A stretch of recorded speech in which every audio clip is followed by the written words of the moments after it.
What's up, everyone? As always, we appreciate you hitting that download button. As you know, I'm all about bringing you the latest and greatest companies as it relates to supplementation and overall health and wellness. I stumbled across my guest on Instagram, and being a huge foodie, wound up buying everything in the product line. Thus far, I've tried about half, playing mad scientist, and been quite happy thus far. Enough of my rambling. Allow me to introduce Bill Corrado of The Spice Beast. Bill, welcome to the show. How you doing, Sean? Thank you very much for having me.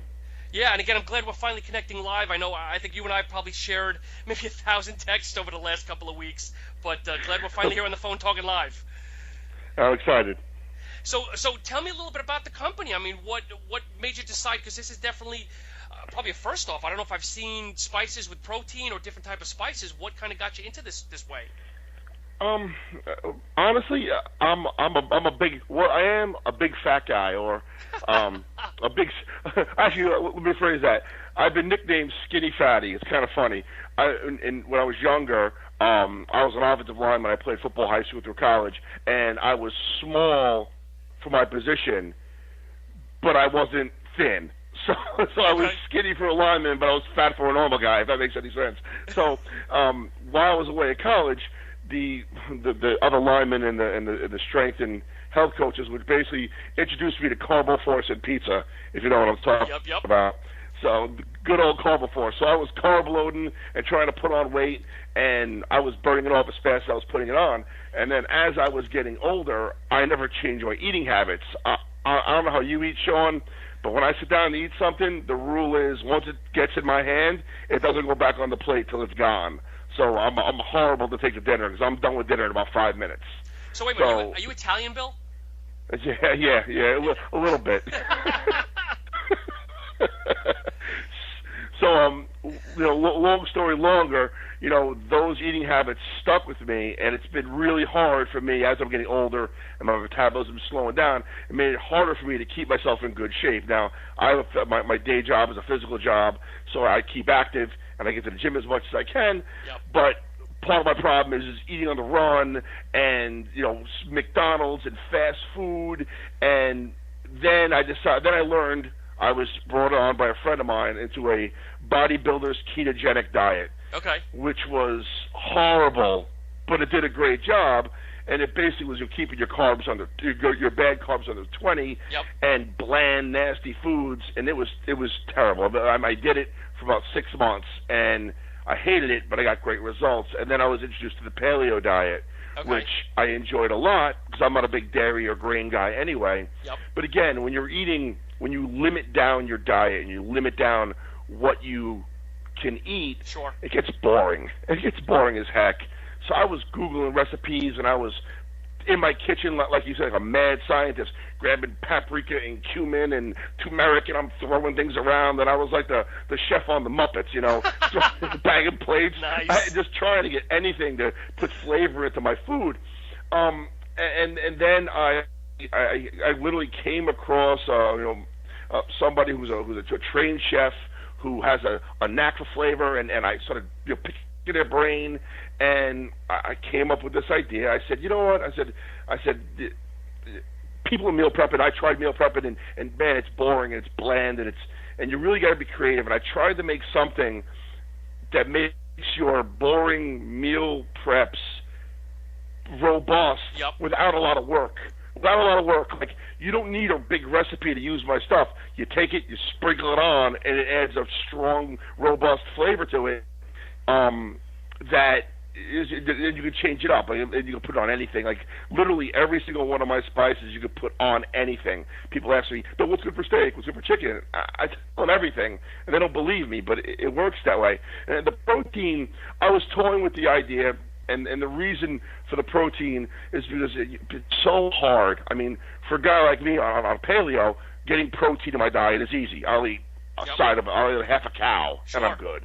I'll eat 4 cans of tuna fish right out the can with just a fork. I get my protein, but I know people that don't get their protein because they're picky in what they eat, and they can't eat a lot of food, so every single gram matters. And then I started toying around with, my product needs to speak to everybody, so what kind of protein do I use? And you'll alienate anybody over anything.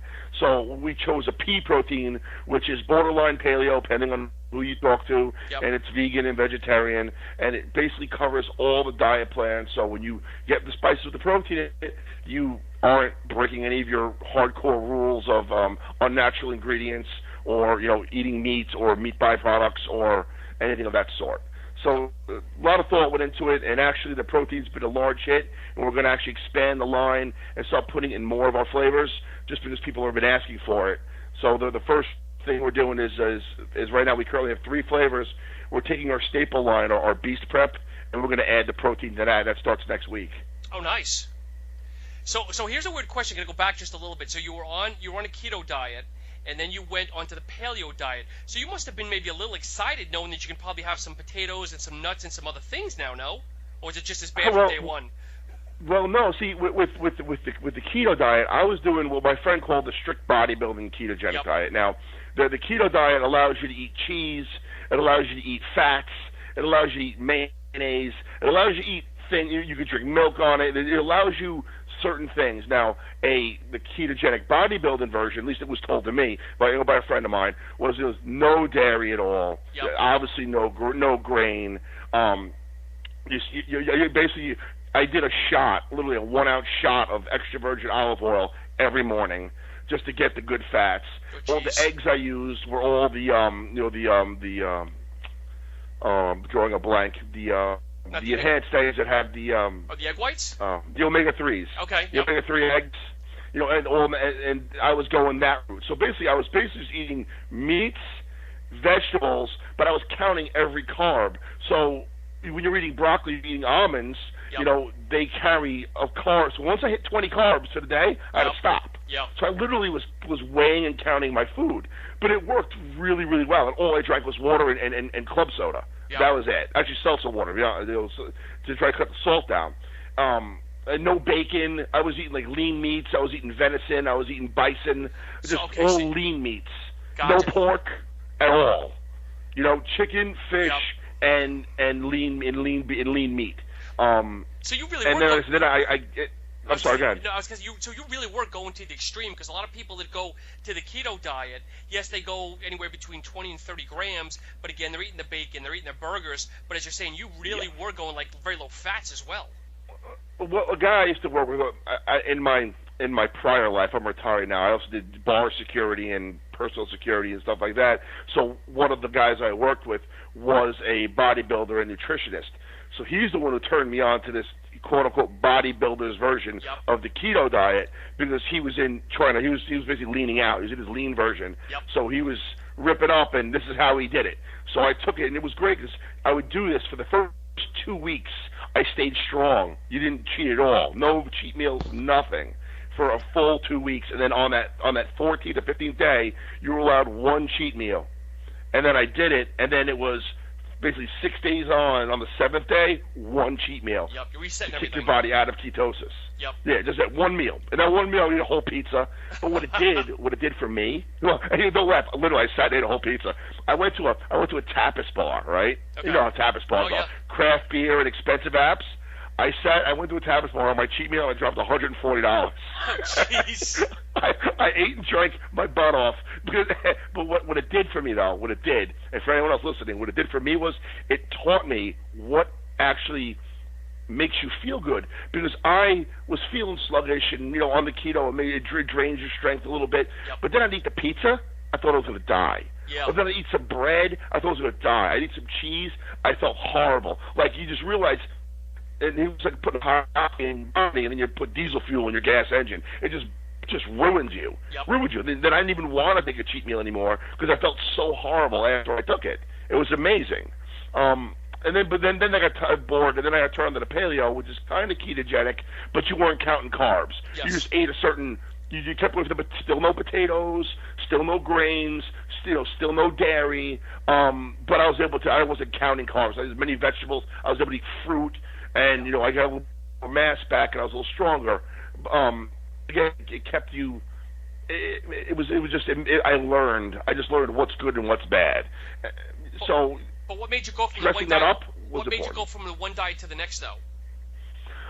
Well, because the ketogenic diet, I'm still not a fan of dairy, and Okay. well, I love Italian, so I love bread, but I know how bad it is for you.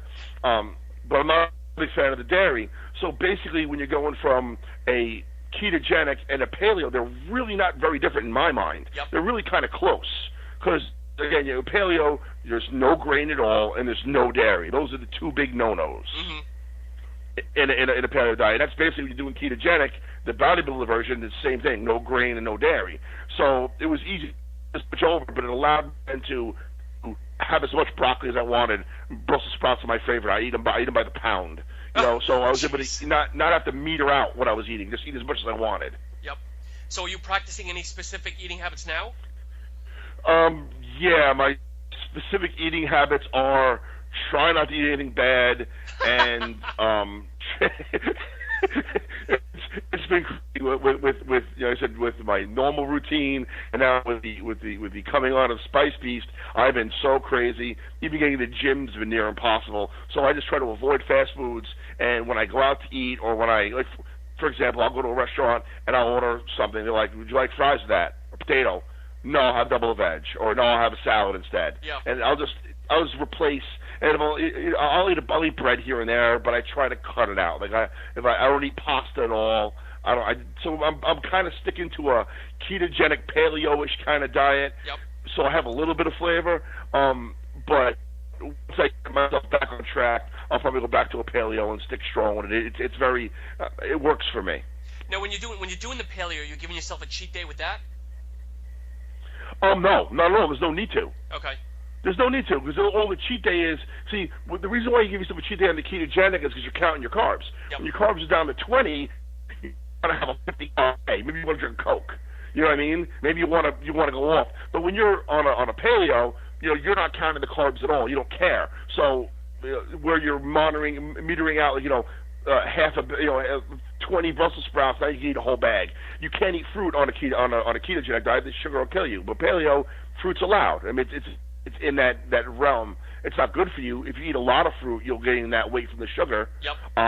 But it's basically the difference between the ketogenic. Paleo will not put you in ketosis, but what it will do, it'll keep your carbs, your bad carbs, low. Yep. And have your body running on what's natural. I mean, it was told to me, two things were told to me. One, the grain revolution only started, let's say, 10,000 years ago. So people weren't even eating bread 10,000 years ago. Humans been around forever, and they weren't eating bread. So someone invented bread, and now you're eating it. So it's an unnatural food. Yep. And the other thing people say to me is, when it comes to dairy, and I'll ask you this question, Sean, humans are mammals. How many mammals do you know drink milk of another mammal out of their species? I would think none. I mean, you think about it, people try to, none. A gorilla doesn't drink the milk of a cow doesn't drink the milk of a sheep. Yep. No. Only humans, maybe because we're smarter, maybe because we have technology, but only humans drink the milk of something else other than another human. So it's really unnatural, and that's why you're seeing all this lactose intolerance, blah, blah, blah, blah, blah. Yeah. It's a real thing. And if you look at it that way, then you know what? I'll stay away from it. I don't need it. Yeah, that's a great question. I've never thought about it that way, but that's a great question / statement. So people can shoot it down. People can slice it up and come with a different angle. But it's just basically, to me, dairy doesn't work for me, and this gives me the reason not to do it. And I can eat as much meats and vegetables and fruits as I want. There's no limit to how much you eat. There's no cap on it. The cap is when you feel like you're getting a little too heavy, slow down. Yeah, and I think the whole milk thing it's always ingrained in us as kids. Strong bones, strong teeth. Gonna make you build muscles and everything else.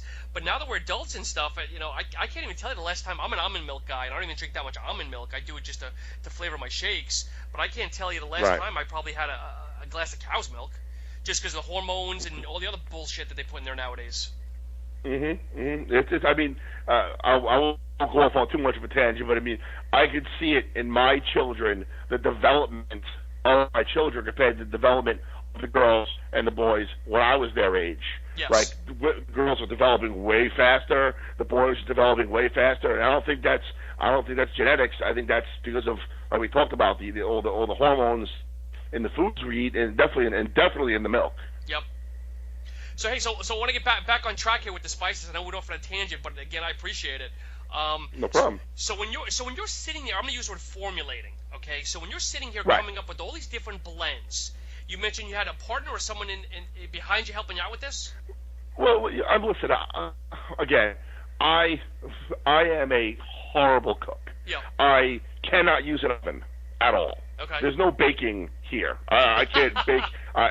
No. I cook on a frying pan with olive oil or coconut oil or red palm oil, or I cook on a grill on an open flame. So there is no real major preparation. A meal for me is take some meat, slather it in some olive oil, sprinkle it with some Spice Beast, put it in a bag for about a half an hour to an hour, and then either throw it on the grill or throw it in the frying pan. Yep. Like, that's basically my gourmet meals. Now, believe me, I know you can do so much more with what I have.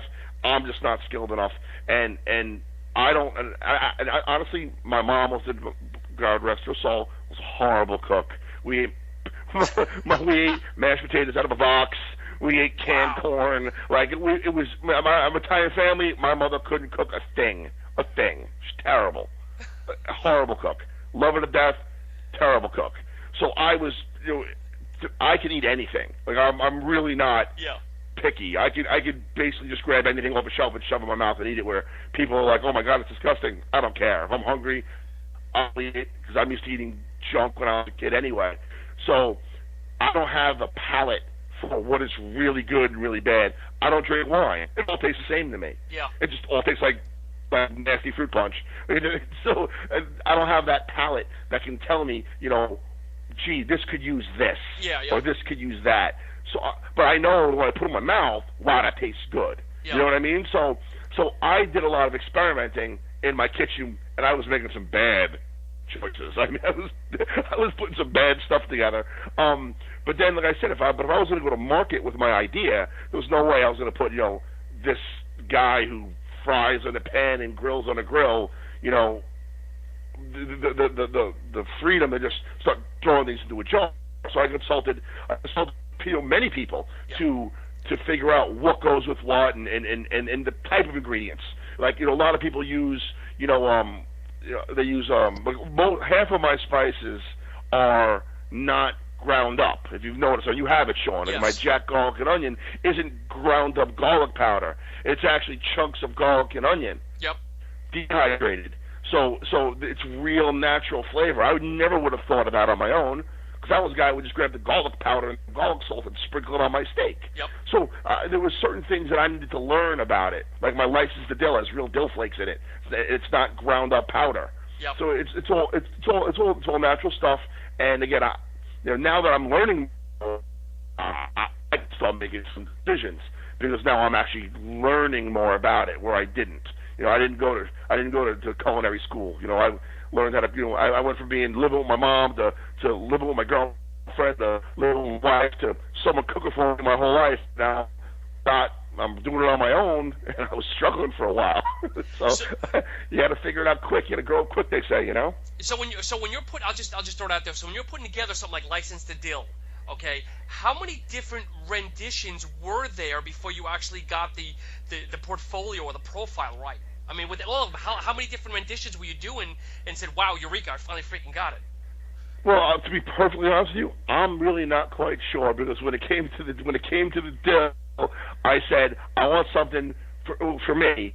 I eat a lot of, like I told you earlier in our text, I eat a ton of tuna fish. Yep. And I eat a ton of chicken out of a can. Like, I'm always on the go. So whipping up tuna fish, whipping up chicken breast out of a can, and little light mayonnaise, and that gets funny after a while. Yep. So I grabbed a little bit of dill, and I'm like, this needs a little something. And I talked to my people, and I'm like, can you come up with something? And that's what they came up with. I put it in my food, I tasted it, I'm like, that was delicious. Oh my God, oh my God, put it in a jar. Like, it was just that simple. Yeah. But most of the times, like I said, when it came to the garlic and onion, it's simple. Those are simple things. Yep. the master blend has a little of Italian taste to it with a red pepper in it. The more blends you put together, the more things you try, the better it tastes. And again, you tried it too. And when you mix two jars together, sometimes you get a new taste. Yep. You know, mixing a beast prep with a Jack Balkan, and I saw that you did it in one of your breakfast segments. So I got to ask. I think I know the answer, but with License to Dill, is that an homage to the Beastie Boys? Well, to me, it was the Beastie Boys. To my team, they were thinking more James Bond. But I like it okay. way. I didn't think about it that way because I know you and I are almost the same age, so I'm thinking Beastie Boys from the 80s. Well, as you can see, I'm thinking all the people were thinking James Bond and License to Kill. You know what I mean? Oh, jeez. So hey, what I want to do is play a little. I want to play a little word association here with some of the different spices. So, because people that are listening, oh boy, no, not a bad thing. Because the one thing, and I want to give you one criticism. I'm not here to blindside you or anything, because I feel bad, but I appreciate it first off. Because every night I'm texting you or I'm emailing you in the morning saying I'm cooking this. What do I use? And you're great with getting back to me immediately. But ever think about putting like a search engine in your website that says cooking chicken, and then it spits back use XYZ? Well, honestly, yeah, I absolutely did. I'm not as technologically advanced as most, yep. And I did most of my website on my own, and it's constantly on the grow. Like I said, I launched this thing, about 2 months ago, and I'm taking feedback. So what I did notice is when I was on my site, you can look and see what people are doing, yep. And I see people are searching food, and I'm like, wow, they're trying to find recipes. So that's why. We're actually coming up with, and again, the technology of a search engine sounds brilliant. I'm just really not sure of how to do it. Sure. I guess I have to shell out some money and pay somebody to figure it out for me. Yep. But hey, you gotta if you're gonna make money, you're gonna spend money, and if you're gonna make your people happy, you gotta do the right thing. But we're coming out with a cookbook or a recipe card that uses spice specific on how to use the product. Nice. Only because my blend names. I mean, we tried being creative and witty, which I said you get a kick out of it. But now that it's out there, people are like beast prep. Well, what does it taste like? What would I put it on? I don't know what if it said black pepper, I know what to put it on. Yep. You know what I mean? So yeah, that kind of is a really good idea. You did kind of put me on the spot, but I appreciate it. That's going to go into the banks, and actually I'm meeting this weekend. I'm going to have to throw that up there and see if I can get it done. So what I want to do is I want to throw out like each product, and then maybe you can just spit off what the product goes best with. So this way, people that are listening, this way we can just kind of let them know exactly what to use with what. All right, let's give it a shot. So we'll just start off with beast prep. What do you recommend to use it on? Everything, and I'm not kidding. That is our everything spice. Our motto with that one is, in case of emergency, open jar, put on everything. So including vegetables beast prep, including vegetables? Or okay. Salad, vegetables, all meats. It basically is the, oh my God, this is missing something, and I don't know what to do, throw some beast prep on it. You literally could use it on everything. That is the one spice that you can use on everything. Okay. Perfect. What about my favorite, License to Dill? License to Dill again. Fish, and mostly fish, because people like to dress their fish with dill sauce. So I had someone use it on tuna steak. Some use it on salmon. I use it on tuna fish myself. Some people put it on chicken, and that's probably what it's basically fish is my word. Okay. All right. And what about jacked garlic and onion?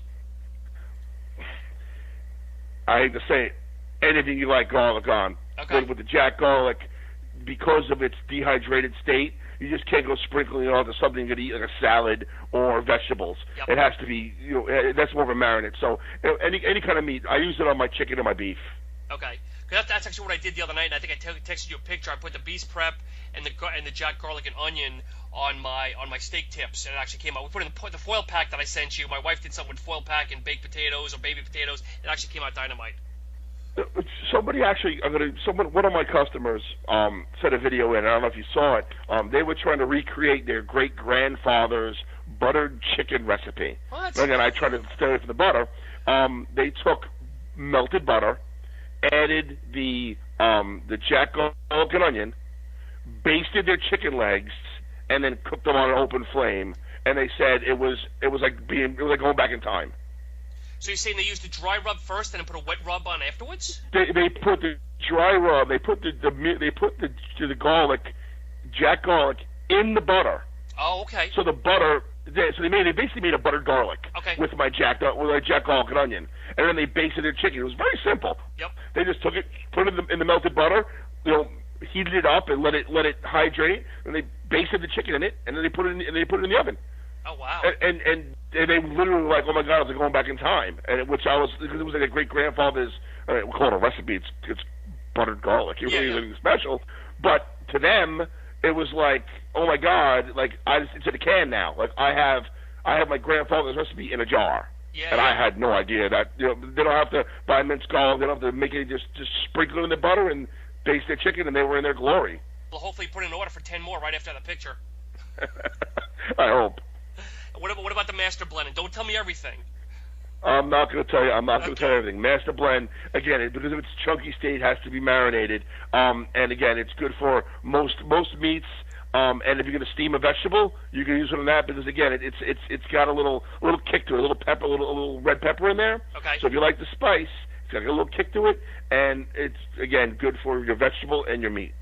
And the meat madness, is it safe to say strictly your beefs? Yeah, the meat madness is really a chicken beef. Is a chicken beef. You can put it on pork. I don't know, but yeah, pork, chicken, and beef. I haven't tried it on any kind of vegetable. Okay. Only because it is meat madness. You kind of feel bad putting it on a poor vegetable. But I'll try anything once.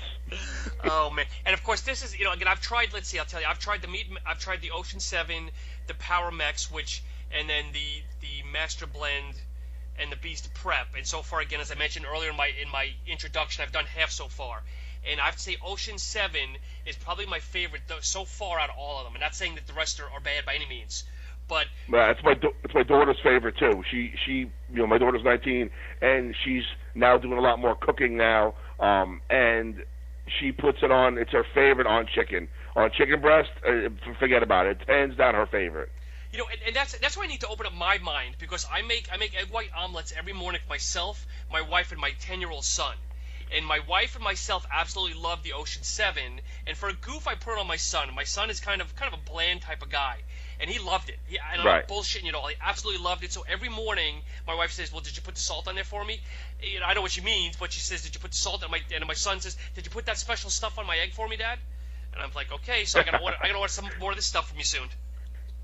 I was putting the Ocean 7 solely on my chicken, and then I sent it off to a friend of mine who's an NPC bikini model out in Texas, and she gets back to me. She's like, "Oh my God, I put in my eggs. It's the best thing I ever did in my life." Yep. And I was like, "Oh, there you go, a new use for it." I was very excited.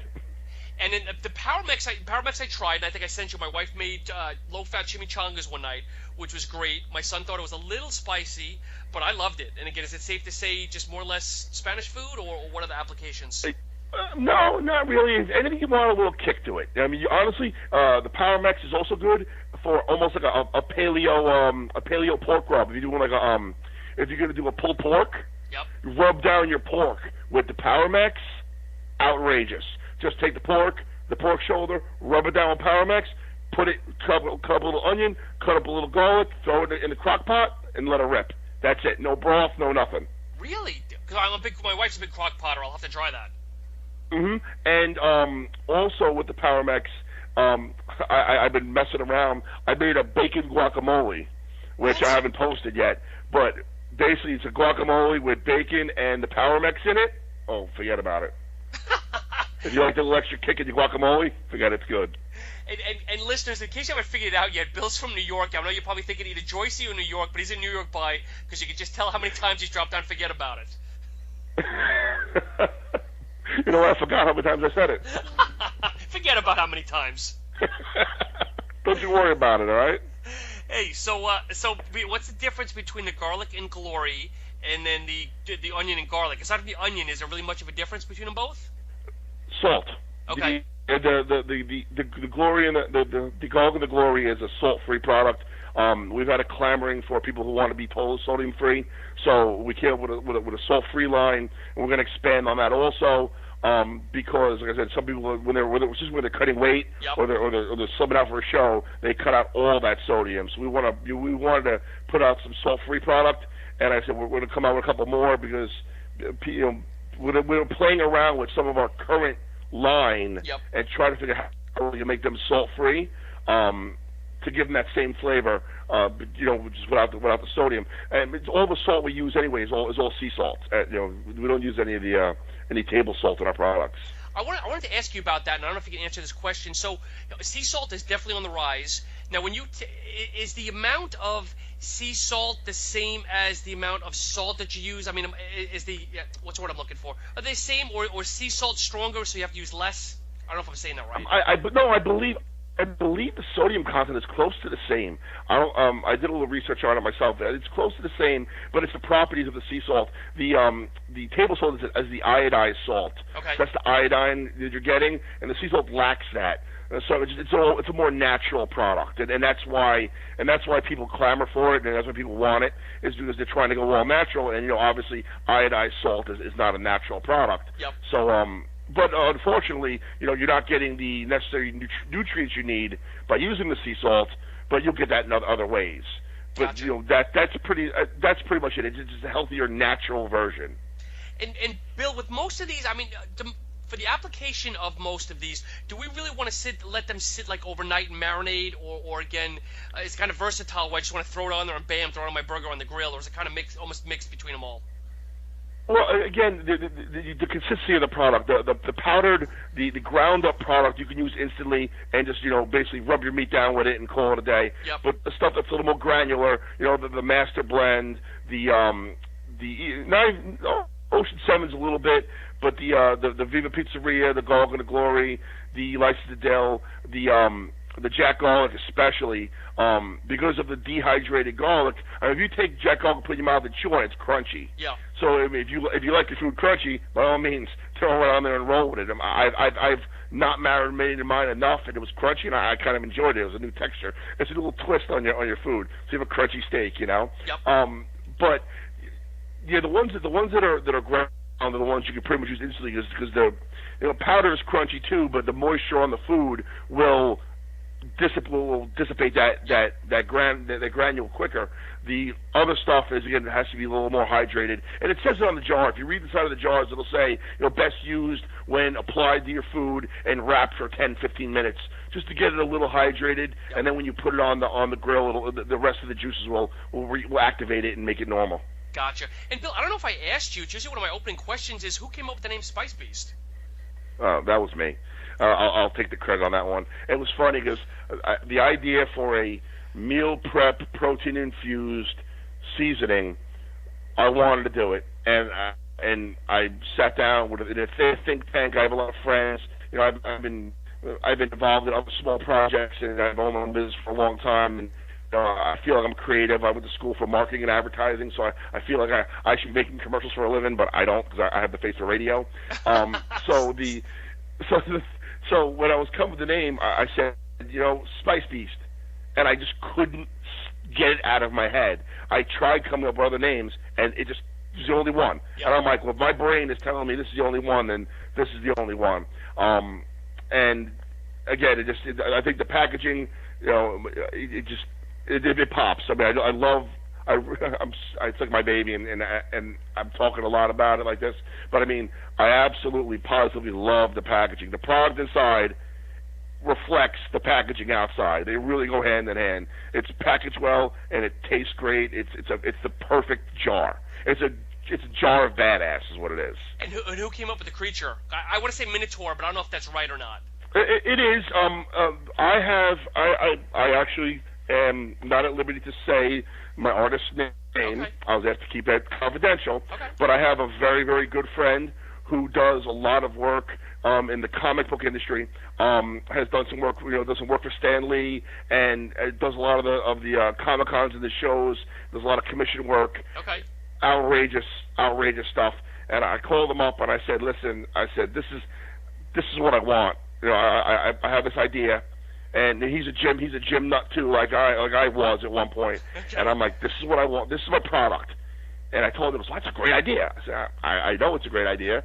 I said, but I need a character to show my people that my stuff is aggressive and it's good and it fits the market. And I'm like, and I told him, I said, I want something kind of like a Minotaur. Yep. Kind of like that, but not. And this, I kid you not, this image was his first rendition. Really? First rendition. First rendition he gave me was a full body, and the face, and I'm going to release them on Instagram. I'm going to release the pictures on Instagram at some point. I just haven't done it yet. The first rendition, the penciled art, was a full body, and you just couldn't see the face. Okay. It was just eyes and a mouth. But it had the horns and the hoofed feet and regular human or beastly hands. And I told him, I said, that is awesome. I want to see his face. Okay. That's all I said. That's all I said. I go, I want to see his face because I'm not sure if a whole body will fit in my logo. I need to see his face. 3 days later, that image in a pencil sketch popped up on my phone. Wow. And I normally I'm not a big call guy. Again, I have a really funny voice. I don't talk on the phone a lot. Texting is much easier for me. So I just called him, and I was like, "Oh my God, print it! Yeah. Don't do a thing, print it." And I'll actually send you the drawing when we're done here. I'll shoot you a text, okay, so as you can see what it looks like. And literally, it is amazing. This guy's amazing, and I'm so happy. And I actually am going to commission him for some more projects, for some, basically a Beast in Action type of stuff, for my advertising campaign. So you guys can see a little more of the Beast and what he looks like, and you see him doing maybe some funny things, maybe some serious things. But he's basically he's the product. That is the face of my product. Only because, like I said, I got the face for radio. Hey, and I forgot to ask, when did you guys actually launch? I think the official launch was a month ago. Oh, wow. I lost track of it. It's been such a whirlwind. This has been in the making for about 8 months now. Okay. So go ahead. Go ahead. I'm sorry. No, I was gonna say in the month that you've launched, and please be honest, have you been happy with sales thus far? I have been happy with sales thus far because of my reach. I'm small. I'm not paying for advertising. I'm doing it the old-fashioned way, is Instagram and Facebook and just spreading the word. I haven't paid for any advertising at all. Yep. So if anyone who goes to my Instagram page, you'll see I have very few followers. And for as little followers as I have, my sales are pretty good. But let me tell you a little story, okay? Please. Well, I'm going to plug somebody. I'm going to plug a friend of mine in the middle of this conversation. In my journey here, I have a lot of friends in all different states who are either powerlifters or bodybuilders or just workout freaks because it's just the way the people I associate myself with. And a friend of mine who he's now late, he's 49, decided he wanted to get himself into shape, retired cop, and did a show and trimmed down. And he lives in South Jersey, and there he met this woman. Her name is Colleen, and she represents a company called Reps Over Rest.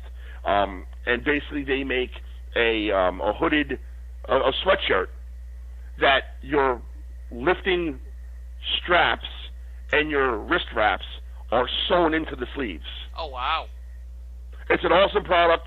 And I'm not trying to plug her, but it's part of my story. So she invented this product. She's been doing it for about a year now. And he said, hey, Bill, you got to talk to this girl. Maybe you guys can cross-promote. Maybe you guys do some work together. So I've been talking to her, and she's been awesome, okay? She's currently doing a tour of California, showing her product door-to-door, old-school sales. You know what I mean? Yep. Kind of what I did before I got into my other business. And she had ran into, and I won't mention names, but she ran into an ex Olympia champion. Okay. All right. So, and she was pitching the product to this person, and he's running a fundraisers and asked her if she would contribute, and she said sure I would. And then he then turned around and said, hey, by any chance, would you know anyone else that would be interested? Now, mind you, she's out in California. I have 250 Instagram followers. Yep. I have 500 Facebook followers. And she goes, well, actually, yes. I have a friend of mine, Bill. He owns a company called Spice Beast.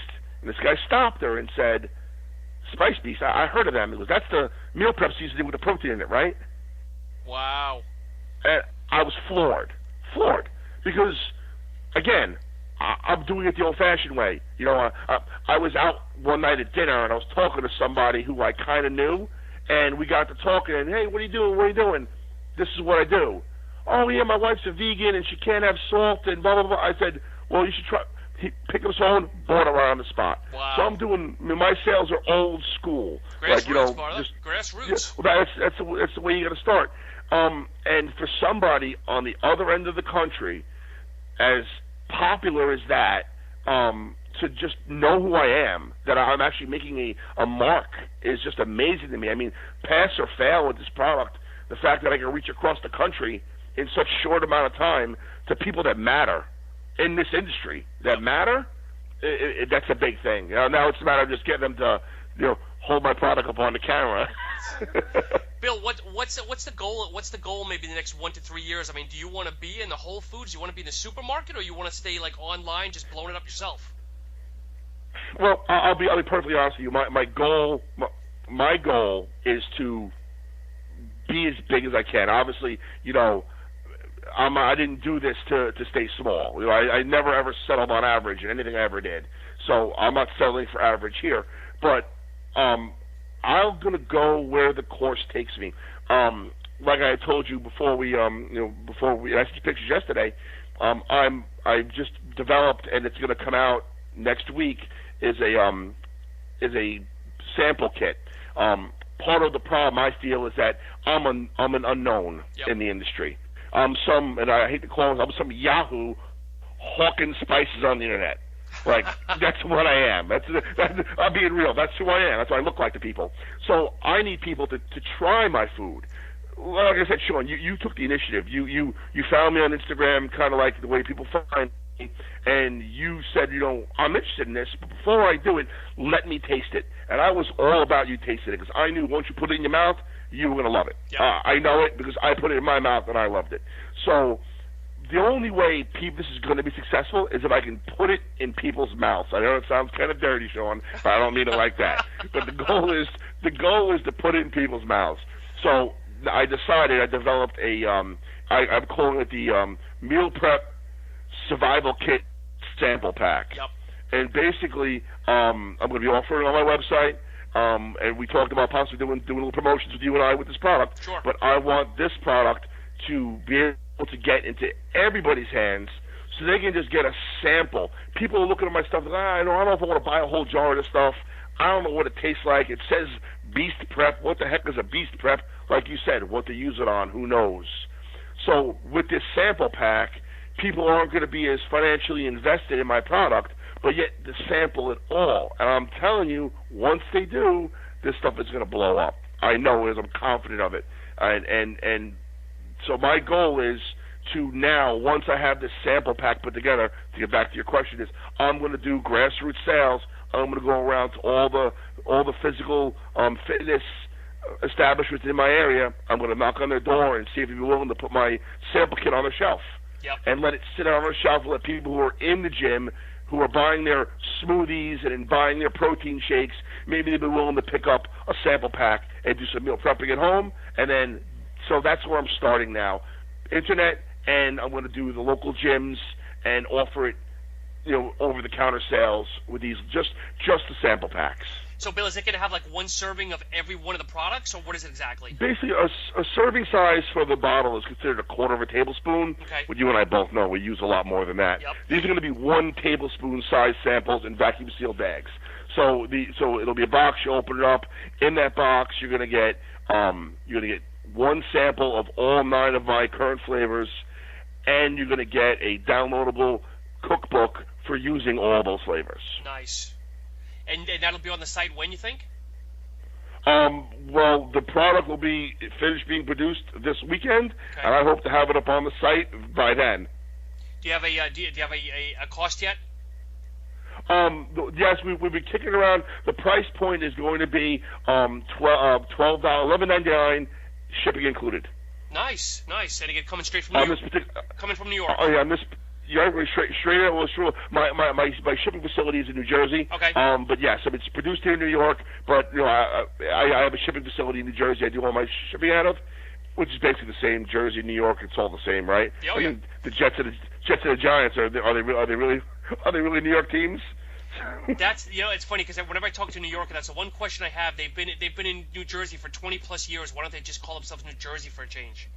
That'll never happen. They want to capture that New York market. You know what I mean? The Devils will never be the Rangers, no matter how many cups they win. And it's funny to go off on another tangent here. I was talking to a buddy that lives in Jersey the other day, and somehow or another the internet flashed that the Giants already had signed Kaepernick. And I was like, oh my God, what a disaster. But I don't know if it was just rumor, but obviously Giants didn't pick him up, which is good for them. Yeah, I didn't even know they were looking at him. To be honest with you, I mean, I listened to the radio all day at work, and I didn't hear anything about that. So that's something to my radar. I'm a Pittsburgh Steelers fan. Don't even ask how that happened. But I was that bandwagon kid in the '70s. You know how it goes. That's right. I'm a Dolphins fan, so I have no claim to football. I don't even know how to ask you how you became a Dolphins fan. Listen, that can't be bad. I went to high school on Staten Island with a kid who was a Falcons fan. He never ever went to Atlanta, so I don't know how that happened. So I don't judge anybody for who they like. What about hockey or baseball?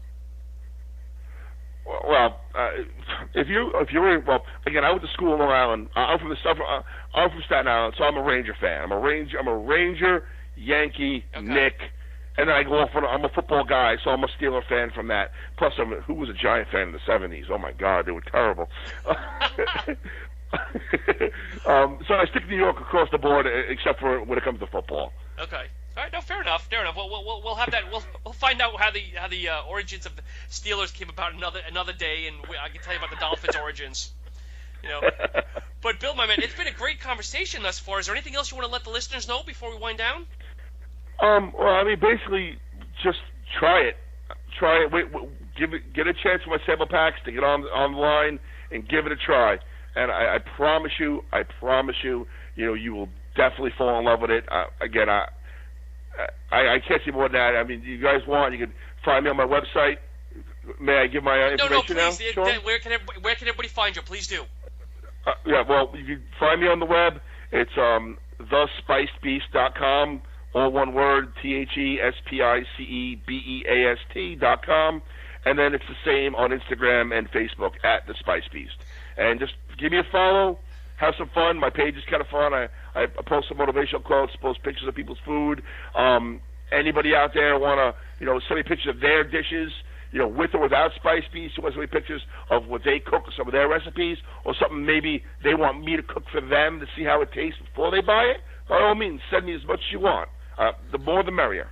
I know, and I'm guilty of falling into that because every night or maybe every 2 days I'm sending you some creation that I've come up with or my wife is coming up with. But I appreciate you playing with me.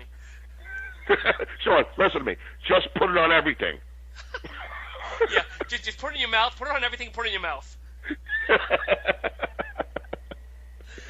I think I get a shirt put up. Spice Beast. Put it in your mouth. Think it'll sell?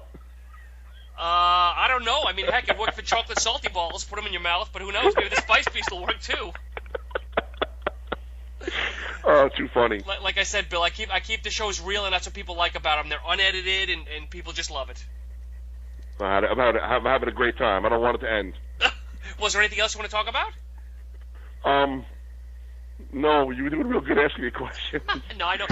It's been a long day for everybody, and I just got back from the gym, and I know my wife's got dinner waiting for me. But it's been a great conversation, Bill, and I'm glad we finally were able to catch up. Well, I appreciate it. And when I start, I told you I have other flavors out there that I want to release. And when I do, I'll give you a call. Maybe we can do a little contest and give away some of the new stuff too. I am all for it. I'm always about bringing back guests. Whether it's new products, old products, whatever it is. I'm all about, again, giving the small guys the recognition they deserve. Excellent. Again, I really appreciate the forum, the opportunity, and give me a chance to talk about it. And you were great. Again, awesome. That's what I love hearing from a guy that I'm great. Thanks, Bill. Oh, man. Well, folks, that brings us to the end of another great episode. Special thanks to Bill of the Spice Beast, as we'll continue to follow his trajectory. As always, follow us on iTunes, Podcast Garden, Stitcher, and YouTube. Take care, be well, and as always, thanks for downloading us.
Thank you.